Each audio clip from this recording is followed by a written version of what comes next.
Bishot Morev à la bataille avec la même maison d'Hachem, pas une maison de Balabaï, que je connais depuis des années.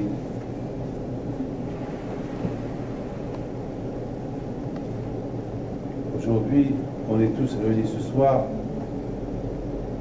pour donner des éloges à Hachem. La Gemara nous raconte une histoire. La Gemara nous raconte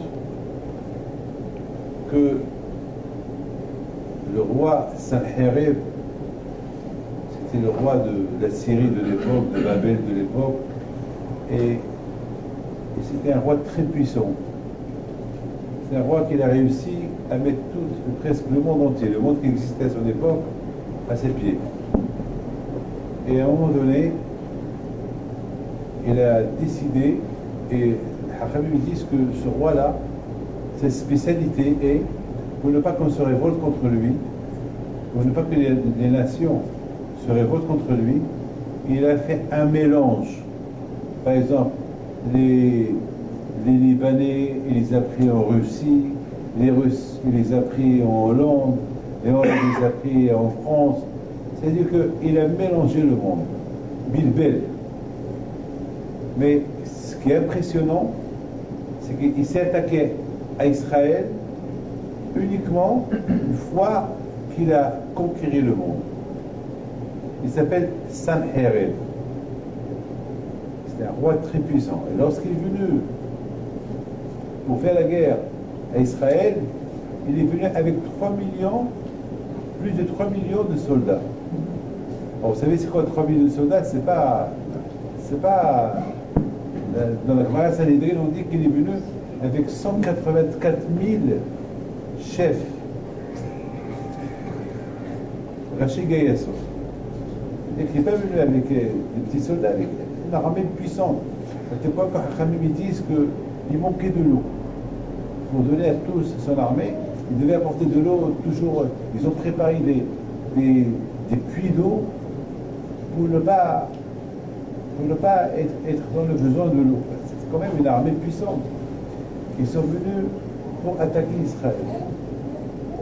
Mais avant qu'ils aient attaqué Israël, ils ont occupé tout Israël. Il ne manquait que Jérusalem.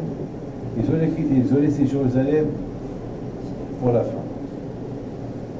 À cette époque, il y avait notre roi, le roi de Jérusalem, le roi de l'époque de la Judée. C'était Hiskia Amelech, le roi Hiskia. Et puis, ils sont venus chez Hiskia. Et Hiskia, il leur a dit, bon, il y a Hachem.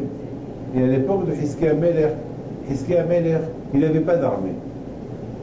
Non seulement qu'il n'avait pas d'armée, mais il n'avait pas des armes.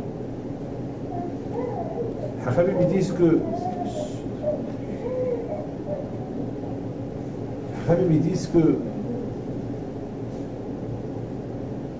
Hiskia Amelech, il leur a dit, il a dit aux Juifs, notre armée, c'est la Torah. D'ailleurs, c'est ce qu'on dit. Ele barechev, veli basusim, vanahnu b'shimashim nelech. Nos ennemis, il vient avec nous, avec une armée, et nous, on va avec le nom de Dieu. C'est le Coran, une belle histoire que j'ai écoutée ce matin. C'est quelqu'un qui me l'a raconté, un cousin à lui. Il n'est pas religieux. Un cousin qui n'est pas religieux, mais bon, il était à Gaza. Et comme tout le monde, on lui a donné un petit livre de télé, il a pris un livre de télé comme tout le monde. Il a pris un pot de bonheur. Là, c'est un pot de bonheur. Et vous savez, ce qui est beau ici en Israël, c'est pendant la guerre, on voit tout le monde qui envoie des cadeaux et des chocolats. Il y a tout. Il n'y a plus de religieux, non-religieux. Les non-religieux, ils ont reçu les religieux chez eux à la maison. Les religieux, ils ont reçu les non-religieux. Ça me rappelle la guerre du Galil. C'était vraiment la paix. Il n'y a pas, ça fait le barbu avec le non-barbu. Même quelqu'un qui l'a dit à un religieux, vous savez, chez moi, il n'y a pas de cachère, on ne mange pas de cachère, on mange du porc ici.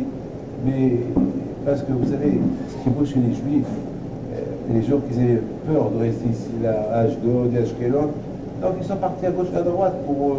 Ils ont été hébergés parce que, vous savez, il y a sur le site internet, il y a et tout le monde est invité. Alors, ce religieux-là est parti, il tombe avec quelqu'un qui lui a dit, écoute, moi je sais, je te reçois avec plaisir, et il faut savoir que chez moi, c'est pas kasher, mais je vais t'acheter du kasher. Et c'est beau, hein?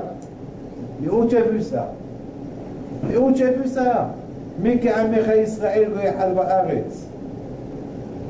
Lorsqu'on est dans le besoin, on est goyahad, on est une seule nation.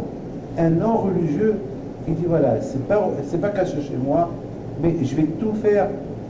En plus, il lui dit, quel ashgaha tu veux mon. Attends, il t'héberge, et il a caché toutes les photos, il a caché la télévision, il faut bien le recevoir. Et ce religieux-là, plus tard, il a dit, c'est dommage, quel frère, Baruch Hashem, tu es mon frère. Alors maintenant, vous savez, pendant la guerre, il nous envoie des cadeaux. Et voilà la bouteille, celui-là. C'est un soldat qui n'est pas religieux. Il reçoit un petit cadeau. Et c'était des petites boîtes de chocolat. Alors, c'est écrit là-bas, cher soldat, cher Hayal, si ça ne vous dérange pas, si tu manges ces petits chocolats, ne pas oublier de faire une bracha. Une bénédiction. Une bracha. Maintenant, ce soldat, il commence à rigoler. Jamais de sa vie, il a fait le bracha. Oh, et soudainement, maintenant, il réfléchit. Non, je vais faire plaisir. Je ne le connais pas, mais il ne connaît pas quel bracha. Il se lève pour aller demander à quelqu'un, un homme et un soldat, qui avait une petite kippa sur la tête. C'est quel bracha? Le moment qu'il lui demande quel bracha, il est tombé là-bas un tir. Un tir. Un missile est tombé là-bas. Et non seulement qu'il est tombé là-bas, mais il n'a pas explosé. Mais s'il serait tombé sur le soldat, il aurait tué. Parce qu'il pèse lourd. 50 kilos, 100 kilos sur lui. Il est resté bouche bée. Et il dit, quel bracha. Ça, c'est le cousin qui me l'a raconté. Ça, c'est le cousin qui me l'a raconté. Au fait, je dois la parole d'honneur. On devait avoir sinon des milliers de morts dans cette guerre. Il y a une grande histoire qui circule d'une femme qui a voulu s'exploser dans une chambre où il y avait des soldats. Et les soldats, ils voyaient la mort d'en face d'eux. Alors, un des soldats, il a fait schéma Israël. Lorsqu'il a fait schéma Israël, parce que c'est une mort sainte, certaine. Cette jeune femme-là, qu'est-ce qu'elle fait? Elle enlève le gilet qui était plein d'explosifs. Elle dit, je suis juif comme vous, je me suis marié avec quelqu'un de Gaza. Et maintenant, ce schéma Israël, ça m'a rappelé mes sources. C'est plein d'histoires qui sont. Qui aurait pu croire que Tony Lapide, qu'il est anti-religieux, il était à Ashdod. Il a fait un petit discours à Ashdod, et pour la première fois dans sa vie, il prononce Baruch Hashem. Be'ezat Hashem. Comment? Il dit Baruch Hashem. Finalement, cette guerre-là, il nous a réunis. Cette guerre, il a réuni les religieux et les non-religieux. Il nous avait quelque part un peu. Donc finalement, vous voyez que Hitzkiya Amelech, permettez-moi de vous dire ça, il avait raison de dire j'ai pas besoin d'une armée. Mon armée, c'est Akadosh Baruch. J'ai pas besoin. J'ai pas besoin d'une armée, des armes. C'est Akadosh Baruch. Et les Baruchem, eux, ils viennent avec des tanks, eux, ils viennent avec des avions. Et nous, on va avec Beshem Hashem. On va avec le nom d'Hachem. Eux, ils vont tomber et nous, on va gagner. Il faut avoir les mounars, Kadosh Baruch. Eretz Israël, il est très dur. Il y a beaucoup de juifs qui quittent la France. Ils quittent un peu partout pour venir en Israël. C'est dur à comprendre, ils ont tout. Et c'est bien fait ici. C'est dur ici. Mais lorsqu'on a les mounars, Kadosh Baruch, Bishma Baruch dit que Eretz Israël, Niknit B'Yisurim. Eretz Israël, elle s'achète avec des souffrances. Il n'y a rien. C'est toujours Israël, elle est en vie. Toujours il y a eu des guerres. Toujours il y a eu des guerres. Tout le temps, depuis la création du monde, depuis tout le monde veut Israël. Il ne peut pas avoir une paix, c'est pas tout le monde la veut. Si ce n'est pas cela, c'est cela. Si ce n'est pas cela, c'est cela. Tout le monde la veut. Mais le jour que personne ne la veut, ça dépend de nous. Parce que nous, on fait Torah Mitzvot. C'est ce qu'on a vu dans le Paracha ce matin. La Paracha ce matin, il dit Moshe Rabbeinu, chaque fois Moshe Rabbeinu répète, Hachem, il vous a donné une terre, il y a tout dans cette terre, il y a le fer, il y a le blé, il y a de l'argent, il y a tout. C'est écrit la Paracha ce matin. Mais d'autre côté, Moshe Rabbeinu dit à Israël, attention, c'est avec condition que je vous donne cette terre.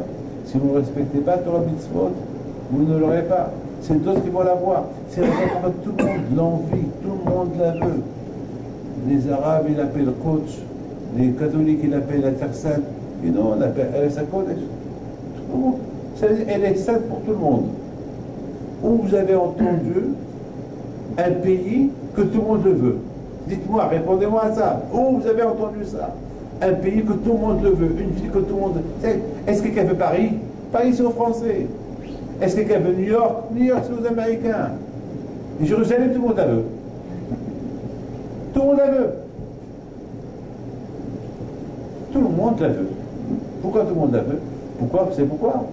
Parce que c'est la terre quand on se voit depuis la création du monde, Akadosh Baruch Hu, il a donné cette terre avec condition à Israël. Vous respectez le Torah Mitzvot, elle vous appartient. Vous ne respectez pas, vous ne respectez pas le Torah Mitzvot, tout le monde aura envie d'elle. Lorsque tout le monde n'a pas envie d'elle, c'est qu'on ne respecte Torah Mitzvot. Au moment que tout le monde la veut, c'est qu'il y a un problème avec nous. Il faut qu'on se change nous-mêmes. Donc, mes amis, le roi Hizkiya, il n'avait pas besoin d'une armée. Hein, Sophia? Le roi Hizkiya, il n'avait pas besoin des armes. Pourquoi? Parce que tout le monde respectait Torah et Mitzvot. Il sait que lorsqu'on respecte Torah et Mitzvot, personne ne va l'apprendre. Personne ne va l'apprendre. Personne ne va l'apprendre. Le problème est, voilà le roi Sanherib, il arrive. Avec une armée de 3 millions. D'après le grand de Vilna, il y avait plus de 3 millions de soldats. Et voilà. Il arrive pour Jérusalem. Vous avez entendu, lorsque la Gemara dit que le roi Sanherib, il arrive à Jérusalem, il dit à son entourage, quoi, j'ai déplacé 3,5 millions de soldats pour une ville comme celle-là. Parce qu'ils voyaient Jérusalem des hauteurs. Ils voyaient des hauteurs. Ils veulent peut-être des hauteurs, parce qu'en Israël, autour de Jérusalem, il y a des montagnes. Attends, j'ai déplacé tout ce monde-là pour ça. Mais qu'est-ce qui se passe ici? Et à un moment donné, je me suis posé, moi, David, plus de questions. Dis-moi, Sanherib, quoi, tu n'as pas montré la carte géographique? Bah, même à l'époque, ils avaient les cartes géographiques. Et pourquoi tu viens avec 3 millions? Tu as occupé tout Israël, et après, tu as continué tes guerres, et une fois que tu as fini tes guerres, là, tu retournes à Jérusalem, tu sais très bien qu'il y a 3 millions, il y a une ville. Comme il y avait des millions, je ne sais pas, 1 million, 2 millions, je ne sais pas, mais quand même, à déplacer 3 000 avec une armée. Et en plus, qu'est-ce qu'il sait? Dis-moi, le roi Sanherib, qu'est-ce qu'il sait? Il sait que le roi Hizkiya, il a quoi? Il n'a pas d'armée. Il sait encore qu'il n'a pas des armes. Ah, pourquoi tu fais avec 3 millions? Dans toutes les guerres, il y a des espions. Ou pas? Et ne croyez pas que les espions, c'est avec ces méthodes qu'il y a des espions. Toutes les guerres. Même Napoléon, avant qu'il est parti vers la guerre avec la Russie, il a envoyé des... Sur ce, je raconte une histoire. Comment Napoléon a conquis la Russie, une partie de la Russie? À un moment donné, il a vu que les renseignements généraux à lui, c'était pas... Il ne lui a pas donné, il n'a pas apporté des vrais renseignements. Il a décidé d'aller lui-même, se déguiser lui-même, pour voir exactement qu'est-ce qui se passe. Il s'est déguisé comme n'importe quoi. Il va, il espionne. Il y avait un soldat qui l'a reconnu. Il dit à son ami, celui-là, c'est pas... C'est doit être... La façon comment il marche, Parce que, vous savez, Napoléon, il faisait. Il se frappait toujours, il est comme ça, Napoléon. C'est connu. Et même là, même qui était espion, l'habitude, toujours, il faisait comme ça, il cachait ses mains. Et surtout avec son visage, c'est Napoléon. Là, je vous dis, c'est Napoléon. Donc, qu'est-ce qu'il fait? Il le suit. Napoléon, il s'est rendu compte qu'il est suivi. C'est une histoire qui est très connue, très très connue.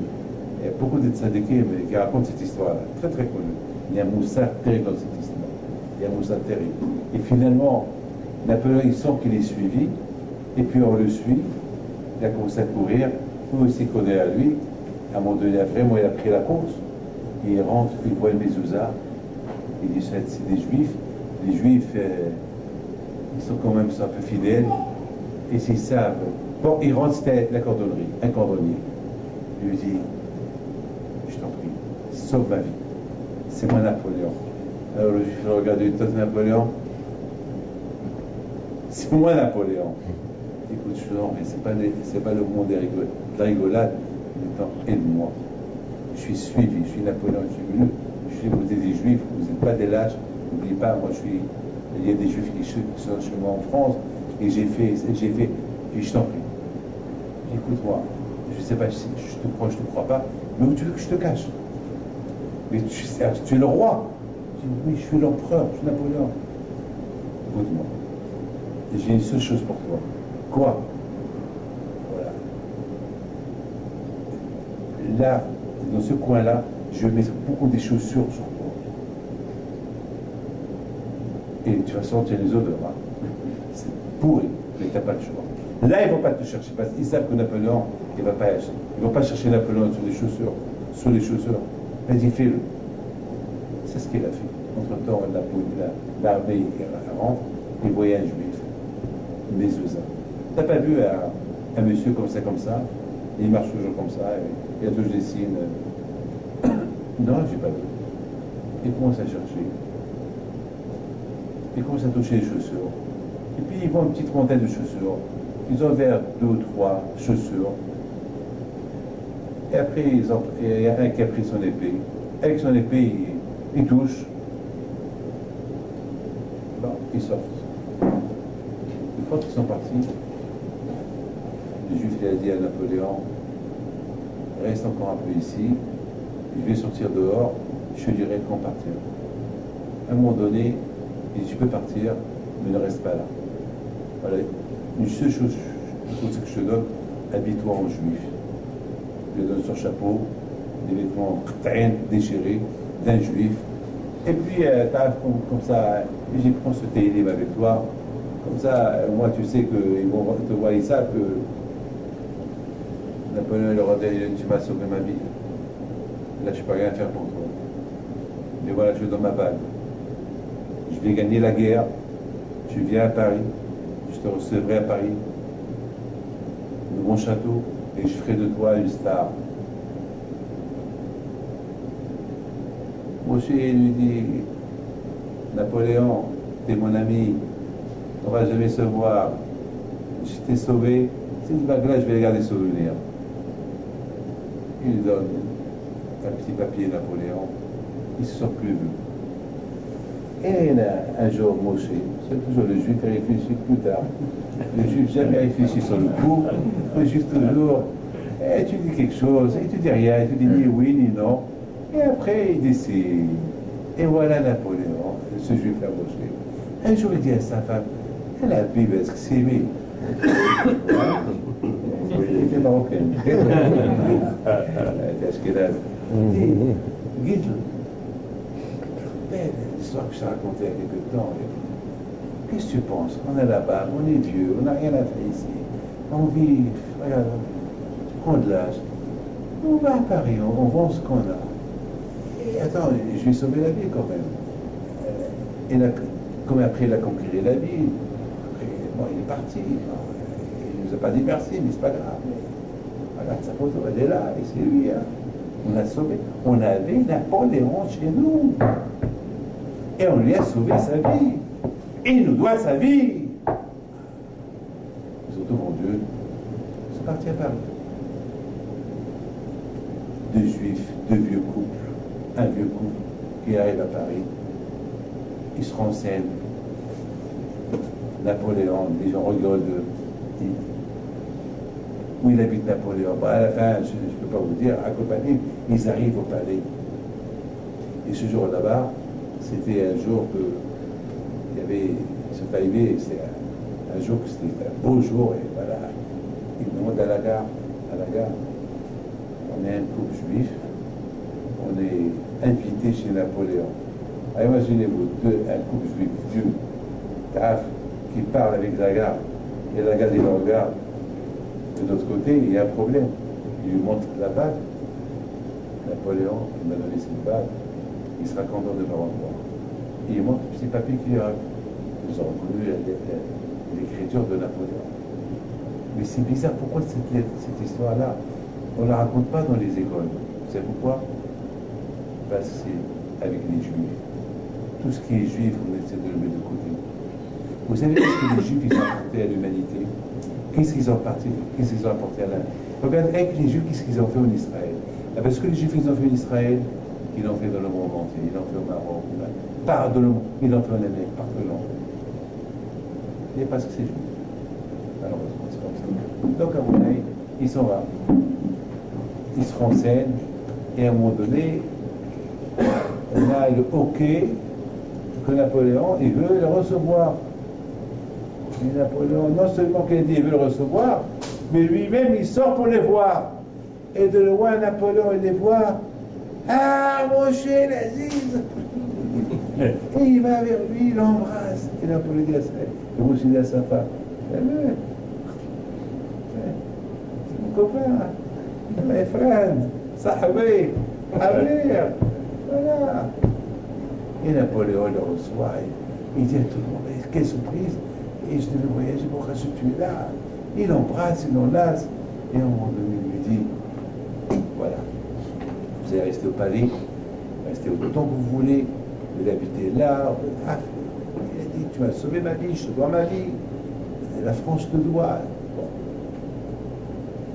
Et un jour, les Juifs étaient un peu fous. Ils posent une question bizarre à Napoléon. Un jour, Napoléon il a fait un festin. Bien sûr, eux, ils ont mangé. Il a raconté Napoléon, il m'a sauvé la vie, il a raconté son histoire. Et après, voilà, le juif il me dit, Majesté, je peux te poser une question, mais c'est un peu... J'ai un peu peur de vous la poser. Je dis, c'est pas grave, pose, tu m'as sauvé la vie, pose.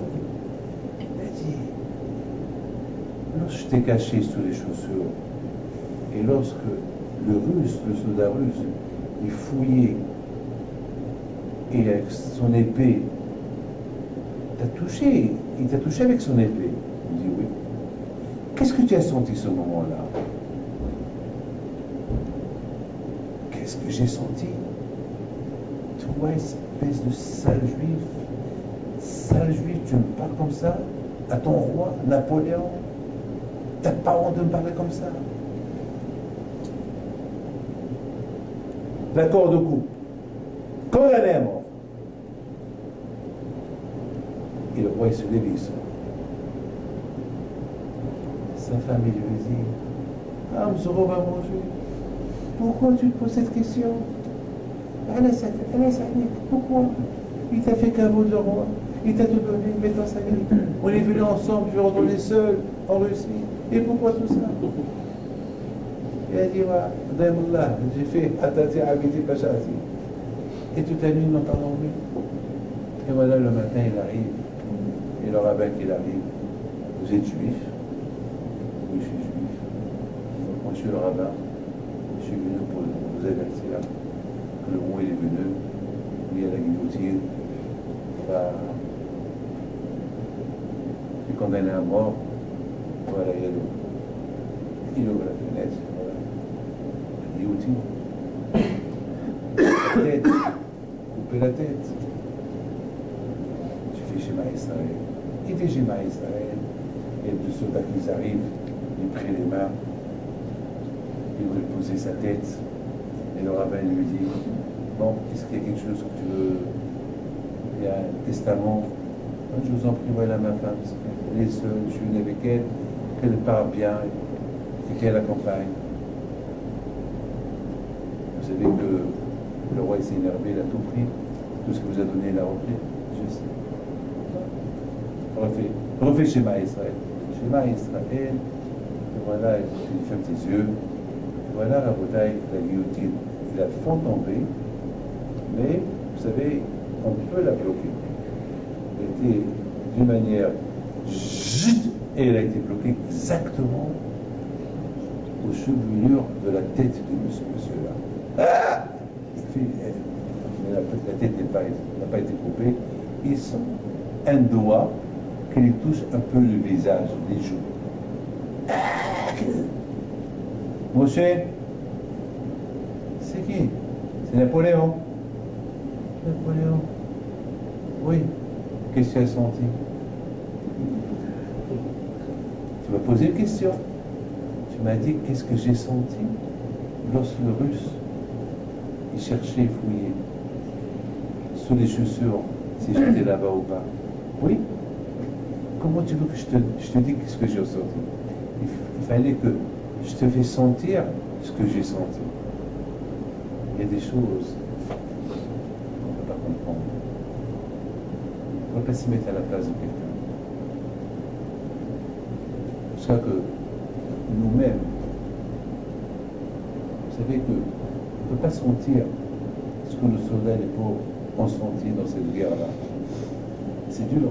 On peut dire les pauvres, ça, et on va les aider. Et on ne peut jamais sentir. Vous savez, c'est ça l'aïmouna. C'est ça l'aïmouna. L'aïmouna, la bouteille, c'est d'une manière que on ne peut pas sentir les choses. Hizkiya, le roi Hizkiya, on ne peut pas imaginer, tellement qu'il aimait la Torah, pour lui, tu es convaincu, à travers la Torah, il n'y a rien qui peut, tellement il avait confiance en Dieu, que la Torah c'est le néché, que la Torah c'est l'arbre. Il n'avait pas. Et justement, écoutez très bien, justement, le roi Sanherib, on a posé une question, mais comment il est venu avec 3 millions de soldats? Il sait qu'il a affaire avec un roi qui n'est pas armé, un roi qui n'a pas d'armes. Pourquoi tu es avec 3 millions? Justement parce que le roi Sanherib, il savait que Hizkiya avait une conviction en Dieu, il croyait en Dieu. Il y a 2-3 soldats qui ont dit, je les écoutais dire, nous on est partis faire la guerre par conviction, sauver nos frères, sauver notre terre. Lorsque tu vas pour sauver tes frères et sauver ta terre, c'est une conviction. Même si tu n'as pas d'armes, même si tu n'es pas armé, le bon Dieu va t'aider. Lorsqu'il y a une conviction réussie, on est juif. Est-ce qu'on est convaincu qu'on est juif? Oui. Oui. Est-ce qu'on est convaincu? Bien sûr. Regarde, je suis juif. Très bien. D'abord, ça ne veut rien dire. Mon chapeau, ça ne veut rien dire. Les péotes, ça ne veut rien dire. Est-ce que mon cœur, il est bon? La conviction, c'est ne vient pas avec la barbe. La conviction, il vient pas voilà, celui-là. Il n'a pas de barbe, il n'a pas de péote. Et bon, Hachem, il s'est arrêté là, il a fait un collège, et puis tout à l'heure, il me dit, il y a un collège qui marche à la Torah. Conviction. Conviction. C'est pas la barbe qu'elle fait de nous un héros. Non. Voilà. Richard Bénichou, il est là, et lui, son fils, que le bon Dieu le protège, c'est eux qui s'occupent du 17e. Et c'est, moi je connais Richard, je connais son fils, un beau garçon, un garçon qui est, il balaye. Mais je veux dire, mais attends, c'est pour vous dire, ils ont une conviction, parce qu'ils se disent, on a fait cette synagogue, on l'a créée, eh ben, on est là pour Bénès. Ils font ce que personne ne peut faire. Et pourtant, il a ses boutiques, ses magasins, c'est pas son caveau de balayer, c'est pas son caveau de préparer le Saouda et surtout son fils. Pas, non, c'est ça, c'est parce qu'on est convaincu de ce que je fais, c'est bien. Je vois pas, je sais pas ce que je suis. Je sais pas ce que, vous savez, moi je suis convaincu d'une chose, que jamais, il faut bien être un juif. Si tu es juif, il faut être un bon représentant. Il faut bien représenter ton judaïsme. Beaucoup de fois, ça m'arrive que je suis dans les avions, et lorsque je sors d'un avion, lorsque je rentre aux toilettes, je la trouve sale. C'est le problème, et c'est tellement sale que ça ne donne même pas envie même de se laver les mains là-bas. Je veux sortir. Mais le problème, si tu sors, il y a quelqu'un qui va rentrer, il va dire c'est moi qui l'ai sali. Il va commencer à dire ce juif-là, ils sont sales partout, ils pensent pas aux autres, et moi j'ai rien fait, j'ai rien fait. Qu'est-ce que je fais? Je dois la parole d'honneur. Je le lave les toilettes. Je le rends propre. Maman, je lave avec elle, et après je me lave les mains et je sors. Pourquoi? Il y a beaucoup de fois ça arrive que je trouve quelqu'un qui rentre après moi, et il trouve une toilette propre. Il doit se dire, ah, c'est super propre. Ça, conviction, je ne veux pas faire honte à ma religion. Le roi Sanherib, il avait peur de la conviction de Hiskia. Comment Hiskia? Il sait que moi, Sanherib, je viens faire la guerre contre lui, j'ai conquis le monde entier, et lui, toujours, il n'a pas d'armée, toujours, il n'a pas d'armes, il n'a rien du tout. C'est pas possible. Cette conviction qu'il avait, Hiskia en Dieu, elle a fait peur à Sanherib. Donc il est venu avec 3 millions. Et à un moment donné, il a un peu regretté, mais la preuve qu'ils sont tous morts là-bas ce soir là-bas, avec la prière qu'il a fait Hiskia, tout le monde est... Personne n'est reparti. C'est la veille de Pessah, ils sont morts, ils sont endormis. Qu'est-ce qu'il a fait Hiskia? Il est parti au Beth Amikdash, il a commencé à pleurer. Hachem, moi, exactement, il a dit les phrases que je vous ai dit. Hachem, tout ce que j'ai fait, je l'ai fait pour toi.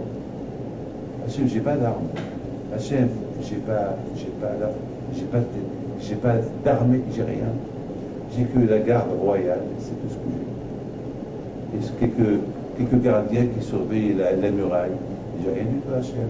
Comment je vais faire? Et voilà, il vient chez le prophète Ishaïa. Il lui dit, Majesté, Hachem m'a envoyé te dire, n'aie pas peur. Tous ces gens que tu as vu venir, aucun ne va retourner chez eux. Le seul qui va retourner pour raconter, ça va être le roi seul. Et c'est le roi seul qui est resté vivant ce soir-là. Alors la bouteille, c'est la conviction. Je répète, la conviction. Parce qu'on est convaincu de le judaïsme, on le fait. Si on ne le fait pas, il manque un peu de conviction. Et c'est pas facile, on est juif. Cette conviction peut venir vite. Hein. Ne croyez pas qu'elle peut venir vite. Je t'aimais avec une belle histoire. Une super histoire de conviction. Alors j'étais à... Vous voyez les juifs, qu'est-ce qu'ils ont fait les juifs? L'association leur donne la Torah, qu'est-ce qu'ils ont dit? Naaseh benishma. Au départ on dit Nishma, j'écoute. Vous voulez me proposer une affaire. Je vous dis quelle affaire. Et après j'écoute. Mais là ils ont dit, je vous propose une affaire et je l'achète. Attends, regarde. Et c'est pas que je vais te vendre les ordures. Non. Hachem a dit, je vous donne la Torah, ils ont dit, Naaseh benishma. On est ça. Conviction. La conviction, maintenant, ils n'ont pas encore reçu la Torah. Mais ils avaient la conviction que celui-là qui les a sauvés d'Égypte, ce qu'il va leur donner, c'est super. Donc, ils étaient convaincus de la Torah. Donc, ils ont dit, Naaseh benishma. On fait et après on entend. Alors, cette femme, elle vient chez moi au Canada la semaine dernière. Et cette femme-là, elle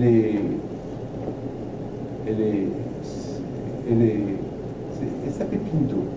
Mais c'est pas de la famille Pinto, mais peut-être, ça s'appelle la famille lointaine. Je ne sais pas. Eh bien, elle me dit, Rabbi David, je vais simplement que vous faites une bracha pour que le shalom à la maison, etc. Bon. 2 jours plus tard, c'était Shabbat. C'est jeudi, Shabbat. J'ai fait un cours pour les femmes. Et voilà, cette femme-là, elle vient, elle me dit, je dois vous raconter une histoire. Et je lui dis, pourquoi vous ne l'avez pas raconté jeudi soir, quand je vous ai vu? Elle me dit, ça s'est passé jeudi soir après que je vous ai vu. Je dis, alors, c'est quoi l'histoire? Elle m'a dit, lorsque je vous ai quitté, j'ai pris le livre que vous avez écrit, les histoires de Rabbi Pinto. Et j'ai commencé à lire, et une fois que j'ai commencé à lire, je me suis dit que je voulais bien que ce tzaddik, il me montre un peu, c'est pas que je ne suis pas convaincu, j'ai l'émouna, mais je voudrais bien moi. Nous, les Juifs, on n'a pas besoin de ce livre-là pour croire en Dieu. On n'a pas besoin de ça pour dire Hachem wa Elohim. Et vous souvenez de vous réveiller le matin, et votre main, vous bougez les mains, les yeux sont ouverts, vous entendez, vous vous habillez, votre Hachem, vous n'êtes pas de robot. Il y a un mécanisme d'Hachem qu'il a fait en nous, qui nous fait bouger les mains, etc. Ça suffit, ça, il faut. Alors Charles m'a dit ça. Il m'a dit ça suffit. Ça, pour être convaincu qu'il y a Hachem, c'est dans la phrase ce matin que c'est écrit, qui ça, lève tes yeux vers le ciel et dis-toi, qui a créé tout ça? Ouais, c'est quoi ça? C'est pas la phrase de ce matin. Ça, qui? Quoi? Ça, il s'est venu seul. Il y a un créateur. Bien sûr, vous allez dire, ouais, Big Bang et Big Bang et Big Bang. Big Bang, Big Bang. Il y a une fois un de l'avion, il a commencé pour m'énerver, il a commencé à parler des choses. Et à la fin, je laissais parler, je laissais pas pendant 2 heures à terre. Il parle. Et la théorie de Darwin qui dit qu'on vient des singes, et qui parle 2 heures, il ne s'arrête pas. Et à la fin, une fois qu'il me dit, vous n'avez rien à me dire, il dit, moi, j'aime écouter. J'aime apprendre. Elle me dit, alors, je peux continuer? Je continue. Moi, il parle. Et à un moment donné, je lui dis une seule phrase. Je lui dis, tout ce que vous avez dit, c'est vos théories. Moi, je suis juif. La théorie, il y a un créateur. Il y a la Torah. Bereshit, bara Elokim, et Hashamayim et Haaretz. Voilà ma théorie. Ça, c'est votre théorie. C'est très bien. Je la respecte. Et malheureusement, elle est fausse. Tout est basé sur le faux. Parce que même si tu parles du début, là, je commençais à rigoler. Parce qu'il y avait un escargot.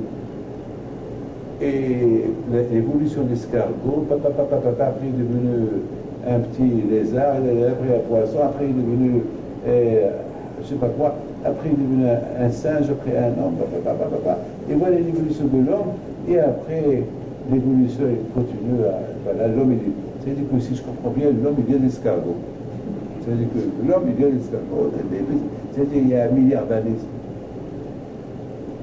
Et l'escargot il est venu d'où? L'escargot il est venu de quoi chiche, comme ça, je ne sais pas d'où il est venu. Et même si le début, c'est une question que personne ne peut répondre. Parce que le début, c'est Hachem. Adonai wa Elohim. Ani Echad, Ani Rishon, et Ani Ahad. C'est lui seul qui a créé l'évolution. C'est lui qui a fait évoluer le monde. C'est lui qui l'a créé. Et après, il a créé l'homme. Et ça, on dépense des milliards d'argent, des milliards de dollars pour des mensonges. Pour rester toujours dans le doute. Alors, cette femme-là, et je t'aimais avec cette histoire-là, elle va dormir. Elle rêve à Béhin c'est cette femme. Et elle vit toujours, elle est au Canada. Elle me l'a raconté il y a 2 semaines. Elle vit encore, elle est jeune, elle a un bébé il n'y a pas longtemps. Elle rêve à Béhin de lui dire, Madame, tu vas te lever, tu vas te lever les mains.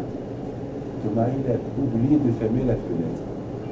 Ou il a mal fermé la fenêtre. Ton fils, le bébé, il est en train de se congeler avec le froid. Et c'est vrai, il y a 2 semaines, il faisait très froid au Canada. Très froid. Elle se réveille et dit, oh, c'est un rêve. Elle se rendort. Elle lui dit, Madame, tu vas te réveiller. Je ne vais pas revenir encore une fois. Moi, je t'avertis. Tu laves tes mains, tu fais une tirette yadayim, et tu vas voir ton fils, et je te conseille même d'appeler un médecin, parce qu'il commence à agoniser. Elle se réveille sa mari, elle dit j'ai fermé la fenêtre. Mais tu ne peux que mal fermer.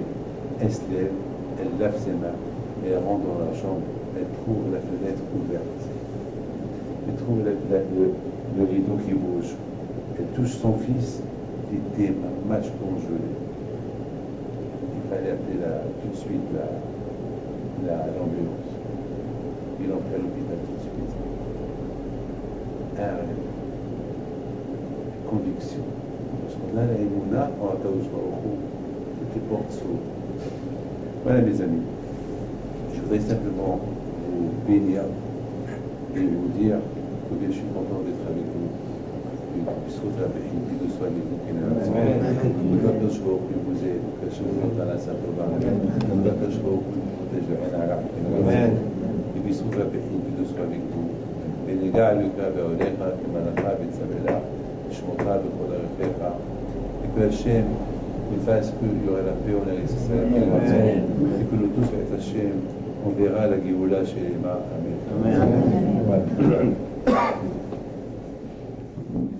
J'ai parlé pendant 41 minutes.